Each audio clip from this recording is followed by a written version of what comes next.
हो जाएगा। संत का जिस दिन जीव के शरीर में उस मंत्र राम रूप राम नाम रूपी मंत्र जब संत के द्वारा इसे प्राप्त हो जाएगा, उसी दिन यह जीव स्वतंत्र हो जाएगा, शांति मिल जाएगी, सुख मिल जाएगा। जब तक इस जीव के हृदय में संत के द्वारा हुआ जो मंत्र है उसका भजन जब तक नहीं होगा, तब तक इस जीव के लिए सुख और शांति नहीं मिल सकती। क्यों? अभी भी माता जानकी हृदय में भजन कर रही थी, मगर ज्यों ही संत ने उस राम नाम रूपी मुद्रिका द्वारा उनके लिए दिया, त्यों ही इनके सारे दुख दूर हो गए। और यही बात विभीषण जी कह रहे हैं कि परमात्मा मैंने आपको देखा नहीं है, श्रवण सुजस सुनिया हूँ। हे परमात्मा, मैंने आपको देखा नहीं है, कभी मैंने आपके बारे में सुना नहीं है, मैंने तो एक ही दिन सुना है। कि कब सुन लिया तुमने विभीषण? कब सुन लिया? कि जब माता जानकी के लिए मुद्रिका दी तो रामचंद्र गुण बढ़ने लगा और सुनते ही सीता कर दुख भागा। इसलिए इस जीवन में गुरु की बहुत बड़ी प्रधानता है। यदि कल काल में भवसागर से पार होना जाना चाहते हैं तो गुरु का होना बहुत आवश्यकता है। और गुरु के बिना गुरु बिन भवनिधि और तरही न कोई। कितने बड़े जो बिरंज और शंकर सम ब्रह्मा और भगवान भोलेनाथ के समान भी यदि कोई पद पा जाए, और जो सब पदवी वाले हैं, जब ब्रह्मांड के पदवी वाले हैं, मानो जी सर्वश्रेष्ठ नहीं है, तो कहे कि ब्रह्मा जी से पूछी कि तुम सबसे बड़े हो गए? भैया हम बड़े नहीं, हम तो भाई भगवान के तप करने के, क्योंकि तप 2 बार शब्द निकला और उसी तप करके हम अपनी सृष्टि चला रहे हैं। विष्णु भगवान से पूछा आप कि मैं भी भाई परमात्मा को भजन निरंतर कर रहा हूँ, मेरे काजे भी 1 सेकंड की समय नहीं है, उसी परमात्मा का तप करके मैं संसार का भरण पोषण कर रहा हूँ। भगवान भोलेनाथ से कहा आप उसी का तप करके और मैं भी इस संसार का संहार कर रहा हूँ ताकि संतुलन बना रहे। अच्छा भाई, ये चौपाई बोलो।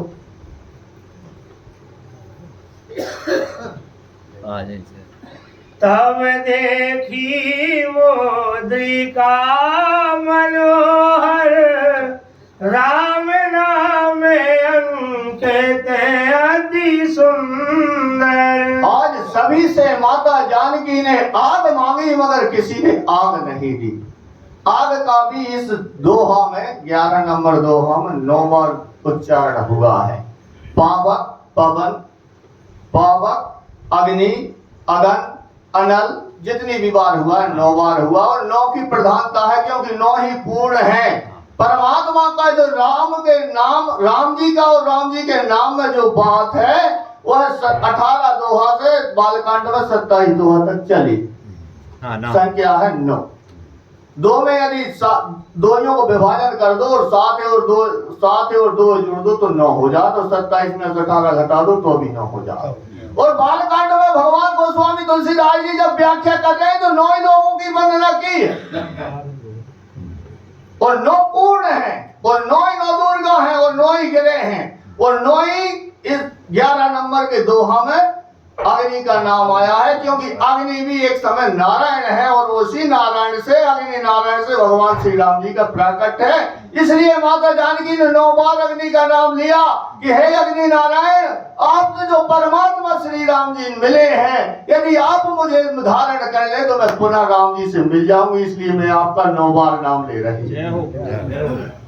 आज गोस्वामी तुलसीदास जी कहते हैं कि तब देखी और मुद्रिका मनोहर और राम नाम अंकित अति सुंदर। राजमाता जानकी ने भगवान श्री राम जी के नाम की मुद्रिका और देखी जो बड़ी सुंदर है, बड़ी मनोहर है, ऐसी माता जानकी ने देखी।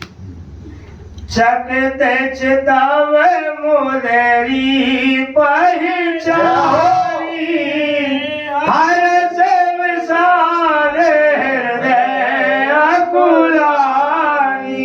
अब लोग कहते हैं कि यह मुद्रिका कहां से आई दद्दा जी? तो मेरी बुद्धि के अनुसार जब माता जानकी की विदाई हो रही थी तो सारा खजाना तो राजा जनक जी ने दिया था, मगर उस समय माता पृथ्वी स्त्री का रूप धारण करके ये कोने में खड़ी थी। तो जब माता जानकी सभी सगेली सहेलियों से और सब ग्राम की माताओं से मिल रही थी तो एक नजर माता पृथ्वी पर भी गई तो माता पृथ्वी के गले से लग जाती है और रोती है। और माता पृथ्वी भी रो करके कहती, बेटी मेरे लिए मेरे पास में कुछ नहीं है, मेरे पास में सिर्फ एक मुंदरी अंगूठी है, इस अंगूठी के लिए मैं तुझे देती हूँ। तो माता जानकी के कार्य में बहुत प्रिय थी। राम जी ने वो अंगूठी के कारण काज 10 बार पूछी कि सीता जब मुंदरी बहुत प्रिय है तुम जा दूर नहीं हो। अब दूर नहीं हो जब जाने तो परमात्मा जिस पर प्रसन्न हो जाता है, जो परमात्मा का दास है, उस दास के और भगवान के बीच में कोई दूसरी दुविधा परमात्मा रहने नहीं देते। इसलिए वह मुद्रिका केवट के उतराई के समय पर भगवान ने वापस ले ली वही मुद्रिका, वह वापस ले ली और आज वही पहचान के कार्य पुनः और भेज दी। तो आज वह माता जानकी उसके लिए पहचानती है। चकत चितव मुंदरी पहचानी, परंतु हृदय में हर्ष भी है और विषाद भी। विषाद किस बात का कि यह मुद्रिका आई कहां से, और हर्ष इस बात का कि भगवान जी की आज मेरे लिए नाम मिल गया। यह नाम के सहारे भी यह जीव उस परमात्मा के धाम को चला जाता है, उसे मकर तार भी कहते हैं। तो आज ऐसा जब उन्होंने देखा कि एक दुख भी हुआ और एक प्रसन्नता हुई, प्रसन्नता मुद्रिका को मिलने से हुई और विषाद हुआ, दुख हुआ कि यह मुद्रिका किसने लानी। ऐसा माता जानकी के हृदय में हर्ष और विषाद होता। मकर काल में ज्योति अविनाश ईश्वर सारी गगन चली। बिना वाके नहीं चाहिए वही मकर काल। हाँ भाई मकर तार है। जीत को सगाई अजय रघुराई माया ते असी रची नहीं जाई। आज माता जानकी विचार करती है कि संसार में ऐसा कौन हो गया जो मेरे राघव जी को जीत सके। मेरे परमात्मा तो अजय हैं, अजय हैं, 14 लोकों में उनके समान कोई नहीं है और अजय है, उनको जीत कौन सकता है। और राम जी, राम नाम जिस मुद्रिका में है तो माया जितनी भी है, जादू टोना इंद्रजाल जितनी भी माया है, वो माया भगवान के सामने नहीं चल सकती, बाकी की दूर चल सकती। तो माया परमात्मा माया तो ऐसी रच नहीं जाई, ऐसी माया कोई सी है नहीं है जिससे कि यह राम नाम रूपी और मुद्रिका तैयार की जा सके। तो आज माता कह रही है कि ऐसा कौन हो गया जिसने भगवान को जीत सकता है। ऐसा मेरे हृदय में कभी नहीं आता कि जो भगवान को जीत सके। जब आज तुम्हें लाने प्रकृति में ऐसी अवयव नहीं है कि तुम्हें भजन योगदान डाले, बस। प्रकृति में अवयव है नहीं। हाँ भजन सत्संग सीता मन विचार करना मधुर वचन बोले ओ हनुमान। आज माता जानकी अपने हृदय में अनेकों प्रकार के विचार करती है और जब विचार किया तो जब परमात्मा के प्रति दद्दा संकल्प और विकल्प होने लगते हैं तो संत सावधान कर देते। जब परमात्मा को कोई कहे कि कैसे राम हो गए या कि भगवान श्री कृष्ण कैसे हैं, जब परमात्मा के प्रति यदि संकल्प और विकल्प होने लगता है उस समय पर संत सावधान कर देते हैं। क्योंकि जब एक महान पुरुष से एक चेला ने नामदान लिया, गुरुजी से नामदान लिया, उन्होंने कहा कि बेटा ए राम नाम मैं तुम्हारे लिए देता हूं मगर इसको गुप्त रखना। तो जब गुप्त रखने की बात बोली तो अब जब बिन्ने तो गुप्त रख लो, मतलब जहाँ के मंदिर में जाए तो ढोल की पीढ़ी से सीताराम हो रही, झाने बज रही। बिन्ने के यार गुरुजी कह रहे थे कि गुप्त रखना, वो जहाँ तो जा नाम चाहिए बोला है। तो गुरुजी के पास जाकर के चेला ने कही, गुरुजी तुम तो कह रहे थे इसे गुप्त रखना, परंतु यहाँ तो सब कोई उसको सुबह प्रभाती में भी गाते जाते हैं और रात में कीर्तन में भी यही होता है, रामान जी वाले भी यही बोलते हैं और तुम कहते हो गुप्त। बिन्ने अपनी झोली में से एक कांच की गोली निकाली और कही, बेटा जाको मोल पूछ के आ।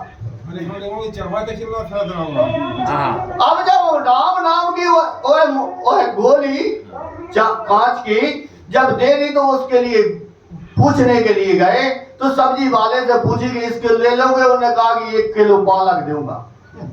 किराने की दुकान में गई, 5 किलो शक्कर ले जाओ, बालक खेलता रहेगा। सोने की दुकान पे पहुंचे तो कही ठीक है, 1 लाख इसकी कीमत है। और उसी के बाद में जहाँ जौहरी था, जौहरी की दुकान पे जब पहुंचे, उन्होंने कहा कि मध्य प्रदेश की पूरी संपत्ति लगा दो तो भी इस कांच की गोली के बराबर नहीं है, क्योंकि यह कांच की गोली नहीं है, माणिक और हीरा है, इसलिए यह लाल है। तो महान पुरुषों ने कहा कि बेच के बता जाना। तो जब गुरुजी के पास वह कांच की गोली लेके आए तो कही, बेटा कौन ने इसकी कीमत लगाई? तो कहा कि 1 किलो पालक मिल रही थी और 5 किलो शक्कर और 1 लाख रुपया और मध्य प्रदेश की पूरी संपत्ति जहाँ पे दाव पे लग रही है। तो कही, बेटा भगवान को नाम भी ऐसा ही है, जैसा उस नाम का अधिकारी होगा उसी प्रकार वह राम का नाम काम करने वाला हो। राम नाम में अंतर है, कहीं हीरा कहीं पत्थर। हाँ, स्थान जैसा वस्तु भावना अनुसार वो करा। रामचंद्र गुण वर्ण लागा, सुनता ही सीता कर दुख भागा। आज विभीषण जी ने भी कहा कि परमात्मा जब हनुमान जी माता जानकी को अशोक वृक्ष पे बैठे थे और राम जी का गुणानुवाद सुना रहे थे, तब मैं जाग रहा था। तो जब जाग रहा था तो रामचंद्र गुण बढ़ने लगा और सुनते ही सीता कर दुख भागा। तो मैंने समझ लिया और मैंने अपनी गठान लगा ली कि जब माता सीता के समान विपत्ति वाले के लिए भी यदि शांति मिल सकती है और उनका दुख भाग सकता है, तो मैं भी यदि रावण की लंका में रह करके जरूर रह रहा हूँ। जिन दशरथ में जीव विचारी, एक दिन परमात्मा मुझ पर भी कृपा करेंगे और मेरे दुख भी दूर अवश्य होंगे। आपका नाम ही सुना था भगवान के शरणागत में जाकर के विभीषण जी भी इसी बात को कहते हैं। यहाँ पर माता जानकी का भगवान के गुणानुवादों को सुन करके आज अपन जितने भी जहाँ बैठे हैं सब परमात्मा की असीम कृपा है। जब बैठे हैं और आज जब राम जी की कथा के और सुन रहे हैं तो बताओ अपन में अपने हृदय में कोई के हृदय में दुख है? तो राम जी की कथा को, राम जी के नाम को इतना प्रभाव है और परमात्मा की तो दद्दा असीम कृपा है। कैसी कि यदि पाँव भी कटा हो तो 24 घंटा में कितना भी तकलीफ हो, मन मेरे दयालु राघव इतने कृपालु हैं, दया के सागर हैं कि 2 घंटा के काज जरूर नींद लगा देते हैं। तो बताओ यदि 8 घंटा तक 8 दिन तक नींद न लगाए तो अपन क्या करें? इतनी तकलीफ में भी किसी का पेट का ऑपरेशन हुआ है, किसी के पैर कट गया है, किसी के बुखार चढ़ा है, परंतु वह परमात्मा इतना दयालु है कि 2 घंटा के लिए सबके लिए नींद लगा देता। इतना वह पिता दयालु है। और वह तो दद्दा अपन वाहे भूल गए, बेतुलू भूले, अपन भूल गए। अपन तो जो जीवात्मा इस शरीर के अंदर है वो तो पवित्र है, साफ है, स्वच्छ है, कपट से रहित है और ना उसे कोई जला सकता, ना पानी कोई गला सकती, ना हवा उसे उड़ा सकती, ना मिट्टी उसे गड़ा सकती। इतनी तेजों में है। परंतु जब यह बूंद समुद्र से चली, हवाओं ने उठाई, हवाओं ने लाकर धरा पर गिरा दी, तब तक यह स्वस्थ सुरक्षित थी, शुद्ध थी। परंतु जब धरा में आकर के इसे संतों ने खोखा पर भी कहा है, भूमि पर तुझमें डाबर पानी और जिम जीव बही माया लिपटाई। यहाँ पर अपन इसी प्रकार फंस गए हाँ बहुत सावर कि बंधो कीट मरकट की नाई। जैसे जो दो डंडा गड़े हैं, जहाँ में पत्थरों तार लगा दो और वहां में एक पोंगड़ी डाल दे और नीचे दाने डाल दे, तोता आओ भाई पकड़ो और जैसे ही पकड़ो वैसे ऊंचो घूमो। या बताओ वो छोड़ दे तो स्वतंत्र है, छोड़ सका छोड़ दे तो उड़ जाए, वो दौड़ने वाला है, आकाश में हाँ स्वतंत्र निश्चंद पक्षी है, वो उड़ सकता है, परंतु वह पोंगड़ी छोड़ो तो नहीं है जब तक वह पकड़ने ले तब तक, और छोड़ दे तो स्वतंत्र है। जैसे बंदर पकड़ने वाले एक हल्की मोबारी लुटिया बड़ी वो गड़ा गई, वो बाँ के घेरा फूटा डाल रहे और कछु बाँ में डाल रहे। अब बाँ में जैसे बंदरान हाथ डालो तो घुस गो, वो जैसे ही मुट्ठी पकड़ी तो वह लुच नहीं रही। यदि फूटा छोड़ दे तो लोग स्वतंत्र हो जाए, मानो स्वतंत्र हो तो नहीं और बाय छोड़ो तो नहीं है। तो जब तक नहीं छोड़े कब तक, जब तक वो बाग गरी में फांसी न लगा दे तब तक। तो फिर बताओ पकड़ो कौन है कौन नहीं? हाँ स्वतंत्र है भगवान सब स्वतंत्र हैं। बाबा अच्छा, और अपन नदी कही है कि जहाँ भैया अपन बहुत स्वतंत्र हैं तो स्वतंत्र नहीं है। महान पुरुषों ने कहा है कि राम नाम सुमर लो और नहीं प्राण जाएंगे छूट, और घर के प्यारे आदमी तुम्हें चलते ही लेंगे लूट। तो जहाँ तो सब लूट में तैयार हैं कि दद्दा खत्म हो जाते, हमारे नाव से जमीन न जाती, तो जमीन न जाती तो हम कर्जा मिटा लेते। यहाँ हितैषी कोई नहीं है सिवाय एक परमात्मा के और संत के, दो हैं यहाँ, गुरु और परमात्मा। ये दोनों ही जब तक कृपा नहीं करेंगे और इनकी कृपा ते पर हो जाते, ते की स्थिति कैसी हो जाती महाराज जी कि भाई गति कीट और भंग की नाही, और जाता मैं देखूं दो भाई। मारीच पे हो गई कृपा, बिन सर फर और रघुपति तही मारा, और सत जो जन गा सागर पारा। निशाचर है मनोस्थिति बदल गई परमात्मा के बाण से आज स्थिति बदल गई। और कैसे हो गई कि भृंग की नाई, और यह भृंग शब्द जो है इस पर वेदांत की रचना हुई है, यह वेदांत की नींव है। यदि इस पर विचार किया जाए तो भृंग कोई साधारण चीज नहीं है, भृंग ही एक ऐसा है जो अपने आप बना सकता है। वह संत की उपमा दी गई है उस भृंग के लिए।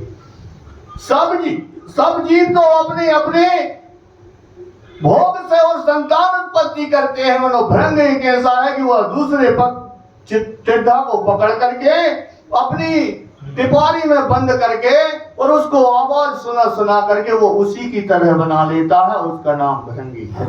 परिवर्तन हो जाती भृंग शास्त्र, और इसमें वेदांत की नींव खड़ी हुई है।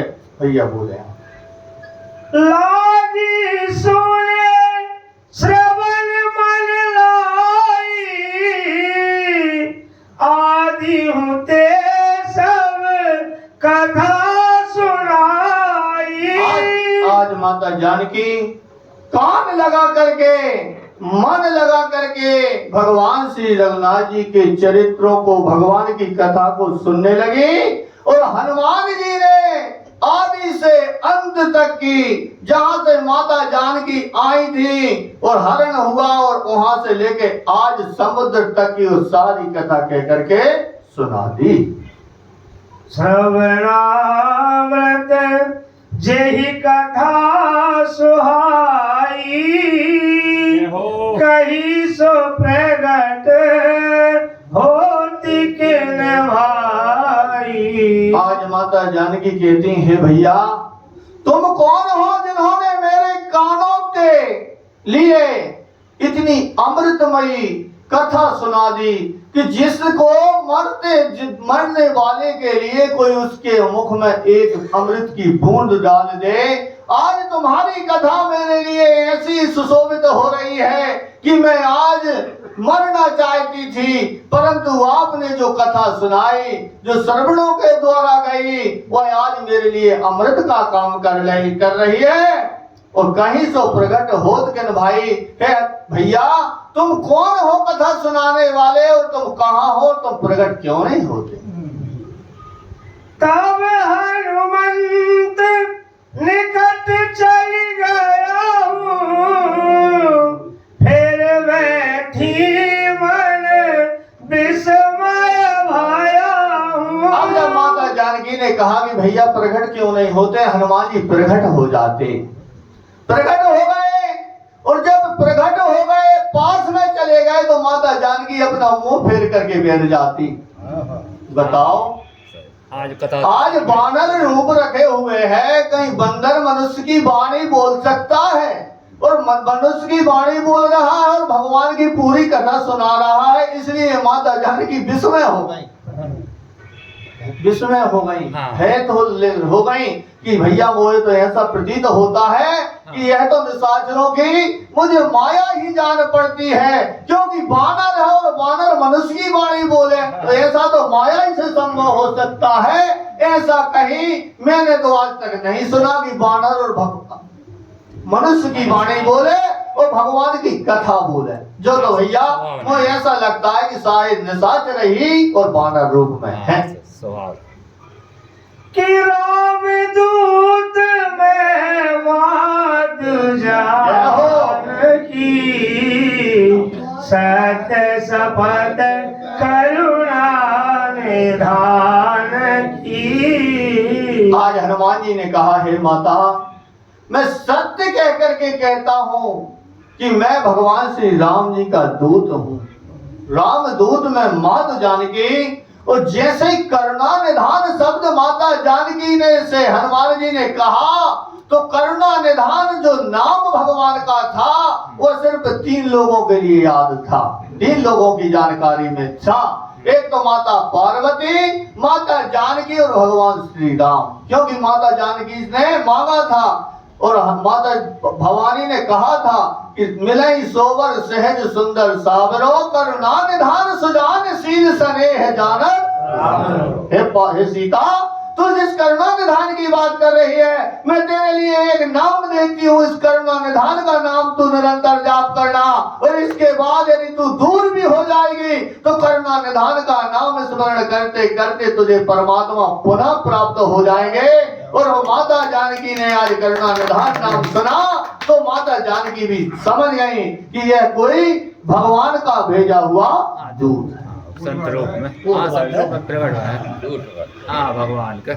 यह मुद्रिका मातु में आनी, दीन्ही राम तुम कह सही दानी। आज माता जानकी से कहते हैं, हे माता, यह मुद्रिका मैं ही आपके लिए लेके आया हूँ, मुझे भगवान श्री राम जी ने दिया है। सहदानी माने आप मुझे पहचान लें कि मैं भगवान का दूत हूँ, भगवान का भेजा हुआ पात्र हूँ, भेजा हुआ आपका जो पात्र हूँ, और मैं आपके ही लिए और यह लेके आया हूँ। यह निशानी है, यह मुद्रिका जो है वह निशानी। किनार बार रही संग कहूँ कैसे, कही कथा भई संगति जैसे। जब माता जानकी ने कहा कि भैया आप कह रहे हो कि मैं भगवान का दूत हूँ, आपने जो कथा कही वो भी ठीक है, परंतु आप ये बताएं कि नर वानरों के संगे तो मैं भगवान छोड़ के नहीं आई थी। जब तो हम राम भगवान और लक्ष्मण और मैं थे, तो तुम्हारी और राम जी की मित्रता और कैसे हो गई, और आप कैसे संगति हो गई, कैसे आपका मिलना हो गया, ये सारी कथा कह करके सुनाओ। तब हनुमान जी ने कही कथा भाई संगत जैसे, जिस प्रकार सबका मिलना हुआ उसी प्रकार सारी कथा आज हनुमान जी माता जानकी को कह करके सुना देते। कवि के वचन सप्रेम सुन, उपजा मन में स्वास, जाना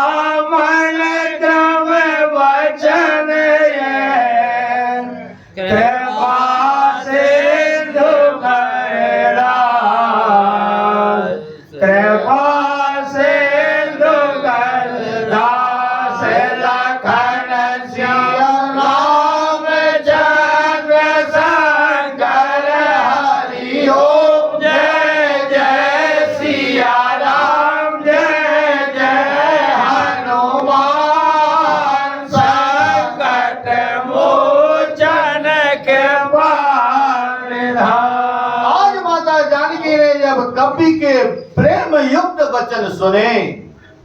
कवि के वचन सप्रेम, प्रेम से सने हुए जब माता जानकी ने और हनुमान जी के यह वचन सुने तो आज माता जानकी के हृदय में विश्वास हो जाता। जाना उपजा मन विश्वास और जाना मन करम वचन यह कृपा सिंधु करदान। आज माता जान गई कि मन से, कर्म से और वचन से कृपा सिंधु रघुनाथ जी का दास। और दास चाहिए नहीं हो सके, दास तो लगावो भी आजकल शंकराचार्य जी भी नहीं चाह रहे। हाँ, बहुत बड़ी भक्ति। दास तो बहुत बड़ी भक्ति हाँ, है। भक्ति के मार्ग की। दास आदि। बहुत बड़ा शब्द है। आज गोस्वामी तुलसीदास जी, सूरदास जी, कबीरदास जी, पीपादास जी, दादू साहिब दास जी, जितने महान पुरुष हुए हैं उनके पीछे जो दास लगा है वो दास शब्द बहुत बड़ा है। और दास कोई लगाना नहीं चाहता, सब पटेल, राय साहब सब लगाना चाहते हैं, मगर दास लिखना तो बहुत दुर्लभ है, क्योंकि दास तो बहुत कठिन है। दास होना बहुत बड़ी बात है। दास का क्या अर्थ है? भगवान श्री राम जी जब जा रहे हैं तो भरत जी कह रहे हैं, भरत जी ने जैसे निषाद राज जी ने कहे कि जहां सोच थे, जब धरती में इशारा किया कि धरती में सोच थे, तो आज भरत जी अपने मन में विचार कर रहे हैं कि यदि भगवान सिंहासन पे हैं तो गुरुजी बैकुंठ में बैठ जाएं। ठीक है, यदि भगवान ही बैकुंठ में बैठे हैं, सिंहासन पे नहीं बैठे हैं, तो ब्राह्मण देवताओं को धर्म है कि भैया देवधान पे बैठ जाएं। तो जब देवधान पे भगवान बैठे तो अपना महत्व है कि अपन आंगन में बैठ जाए। जब धरती में आज भरत जी ने विचार किया कि यदि धरती में मेरे राघव जी शयन कर रहे हैं तो दास कहाँ गए? तो कई दास कम से कम भैया 10 फुट को गड्ढा खोद के नीचे ले जो है दास का रास्ता बहुत कठिन है। सिर भर जाऊं उचित यश मोरा और सबसे सेवक धर्म कठोरा। दास का धर्म बहुत कठोर है। परमात्मा दास और जब पर्व और तब तो दास तक कितनी बड़ी है कि नारद जी मृत्यु लोक में आए। नारद जी से कहा, नारद जी ने एक घर भिक्षा मांगी कि बेटी बहुत दुखी हो। हाँ, कही गुरु महाराज जी मेरे संतान नहीं, कि भगवान से पूछी हो तो तुम तो देव ऋषि हो, तो देव ऋषि हो तो क्या मेरे संतान हो सकती? कि मैं नहीं कह सकता, भगवान से पूछ। क्षीर सागर में भगवान नारायण से पूछा कि परमात्मा एक बहुत दुखी है, उसके घर में संतान नहीं। कि नारायण जी बिल्कुल बात मत करो, 7 पीढ़ी तक नहीं, 7 जन्म तक मां के संतान नहीं होए। तो नारद जी ने बड़ी अचंभे में मानी। एक भिखारी भगवान का जो दास था, चमीटा बजाता हुआ गांव में भ्रमण कर रहा था। 1 रोटी दोगे तो 2 लाल दूंगा। अरे कहीं महाराज जी रोटी ले जाओ, मोड़ा होने चाहे ना हो। नाराज जी क्या गए कि 7 जन्म तक तेरे संतान नहीं है। तो महाराज जी के लिए भोजन करा दिए और 10वां महीना जब आया तो पुत्र रत्न की प्राप्ति हो। 12वें महीना में जब नारद जी मृत्यु लोक में आए, कहा कि तुम बेटी तेरे घर ये बालक कौन घूम रहा है? कि महाराज जी मेरे घर बालक हो ही गो, तुम्हारा पुत्र है। आश्चर्य में हो गए नाराज जान के क्षीर सागर में पहुंचे। है परमात्मा, तुम तो कह रहे थे 7 जन्म तक संतान नहीं है। तो आज भगवान मेरे बीमार हो जाते हैं, बीमार हो जाते हैं, पेट की तकलीफ बताते हैं। 8 पटरानियां रुक्मणी जी सहित चंद्रभामा से सब खड़ी हैं, पीड़ा बहुत दर्द है। एक भगवान ने वैद बुलाया, वैद ने कहा कि भैया किसी का कलेजा यदि मिल जाए तो भगवान के लेप लगे हैं पेट पे तो ठीक हो जाए। 8 पटरानियां देने के लिए तैयार नहीं है, नारद जी भी खड़े देने के लिए नहीं तैयार नहीं। मृत्यु लोक में जाओ, नारद कोई मिल जाए मेरा दास, उससे जाकर के कहना वही चमीटा बजाने वाला पीपर के नीचे बैठ के आंसू में की धार लगी है, भगवान के गुणानुवाद गा रहा है। आज नारद जी जा रहे हैं। नारद जी ने कहा, नारद जी से कहा कहाँ जा रहे थे भगत? कि भगवान ने बहुत बड़ी तकलीफ है, बहुत बेचैन है। तो कहीं भगवान कहाँ से अच्छे हुए हैं? कहीं कोई को करे जो मिल जाए तो वहां को लेप लगा भगवान के पेट में, तब अच्छे हो गए। भाई नारद वो जल्दी रख लो, मेरे परमात्मा की तकलीफ मेरे काज से है नहीं है। तो जब नारद जी बाहर लेकर वैकुंठ में पहुंचे क्षीर सागर में, तो कहीं नारद जाकी बात मैं नहीं बदल सकूंगा भैया, जो है मेरा दास जाके काज है, जो है मेरे दास। आज गोस्वामी तुलसीदास जी भी यहाँ कहते हैं कि दास का शब्द बहुत महान है, तब तो हनुमान जी दास का स्वीकार करके गए हैं। अच्छी बहुत सुंदर सुंदर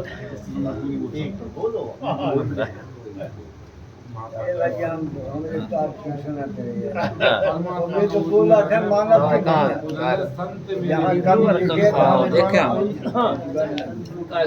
बोला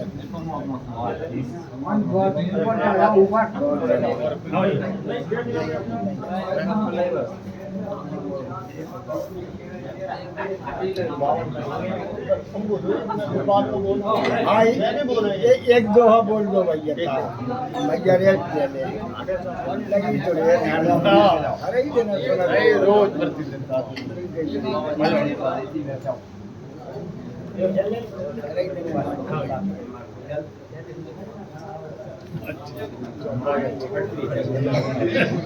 बढ़िया है